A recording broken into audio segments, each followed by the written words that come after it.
तो आप सभी लोगों के लिए मैं यूपी बोर्ड परीक्षा 2022 का हिंदी का क्वेश्चन पेपर लेके आया हूँ। देखिए, सामान्य हिंदी, और इसमें दिया है समय 3 घंटा 15 मिनट, जो कि आपको इसमें इतने ही समय में आपको सॉल्व करके लिखना है। नोट: प्रारंभ के 15 मिनट परीक्षार्थियों को प्रश्न पत्र पढ़ने के लिए निर्धारित हैं। जैसे कि आप 15 मिनट में इसको पढ़ेंगे, उसके बाद में समझ के उसके बाद में ही आप कुछ करेंगे।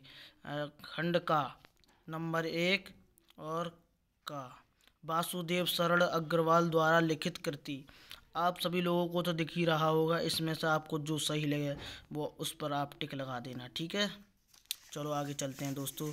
अब चलते हैं अब चलते हैं खा नंबर पे। प्रो जी सुंदर रेड्डी लेखक हैं। आप सभी लोगों को दिख ही रहा होगा, आपको जो सही लगे वो लगा लेना। इसी प्रकार से आपको ये मिल जाते हैं घातलक क्वेश्चन, ठीक है। एक एक नंबर के होंगे सभी क्वेश्चन, आप सभी लोगों को तो दिख ही रहा होगा। अब इसके बाद में चलते हैं नंबर तीसरे पे दिया है कि दिए गए गद्यांश पर आधारित निम्नलिखित प्रश्नों के उत्तर दीजिए। ये आपका गद्यांश दिया है और इसके ये क्वेश्चन है।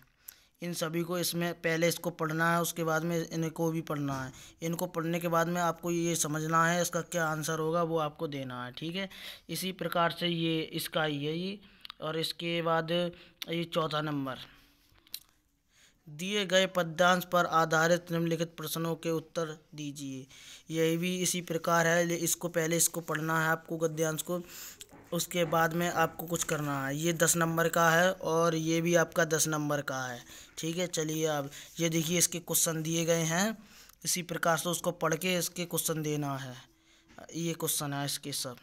और नंबर चलते हैं पाँचवें पे है, निम्नलिखित में से किसी एक लेखक का साहित्यिक परिचय देते हुए उनकी कृतियों का उल्लेख कीजिए। शब्द सीमा 80 शब्द, और इसमें आपको नंबर मिलेंगे 5। पहला नंबर है डॉक्टर कन्हैयालाल मिश्र प्रभाकर, दूसरा नंबर है डॉक्टर हजारी प्रसाद द्विवेदी, तीसरा नंबर है हरिशंकर प्रसाद। आपको जो आपको याद हो या आपको जो पता हो उसी प्रकार से आप इसको लिख देना उस पेपर में, बढ़िया अच्छे राइटिंग में। और नंबर घा पे आते हैं, निम्नलिखित में से किसी एक कवि का साहित्य परिचय देते हुए उनकी प्रमुख कृति का उल्लेख कीजिए। इसमें भी 5 नंबर मिलते हैं आपको, और शब्द सीमा है आपकी 80। और इसमें पहला है आपका मिथिलेश गुप्ता, दूसरा है सुमित्रानंदन पंत, और तीसरा है रामधारी सिंह दिनाकर। इसमें से आपको जो याद हो वो ही लिखना, सही एकदम बढ़िया राइटिंग। आपको 5 नंबर मिलते हैं इसमें। और इसके बाद में आपको मिलती है छठे नंबर क्वेश्चन में पंचलाइट अथवा बहादुर कहानी का सारांश लिखिए। इसमें आपको 5 नंबर मिलते हैं। इन दोनों में से आप कोई भी लिख सकते हैं, ठीक है।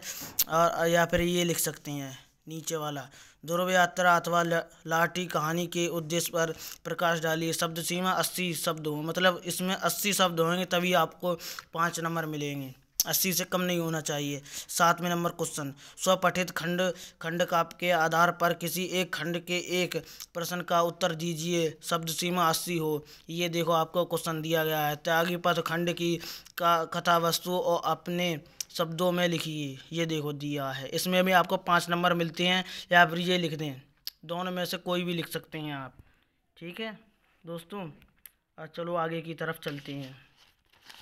अब आ जाता है आपका, ये है श्रवण कुमार काव्य के आधार पर उनके नायक का चरित्र चित्रण कीजिए। या फिर इसके नीचे वाला लिख देना, कोई भी जो आपको समझ में आए वो कर देना। इसी प्रकार से तीसरे में ये दिया है, रश्मित खंड का कथनांक संक्षिप्त में अपने शब्दों में लिखिए। अथवा ये मुक्ति यज्ञ का दिया है, आपके जो सिलेबस में आया हो वो आप करना, ठीक है। अब इसी प्रकार से ये दिया है। अब नंबर खंड खा 8वां नंबर का, दिए गए संस्कृत गद्यांशों में से किसी एक गद्यांश का संदर्भ हिंदी में अनुवाद कीजिए। इसमें नंबर आपको मिलते हैं 7 नंबर मिलते हैं आपको, ठीक है। संस्कृत वाला ये है आपका, ये गद्यांश दिया हुआ है ये पूरा। और इसका ये अथवा में ये है, आपको जो समझ में आए वो करना, ठीक है। इसमें आपको मिलेंगे 7 नंबर, ठीक है दोस्तों। आज चलो आगे की ओर चलते हैं। इसी प्रकार से खा नंबर, दिए गए श्लोकों में से किसी एक का संदर्भ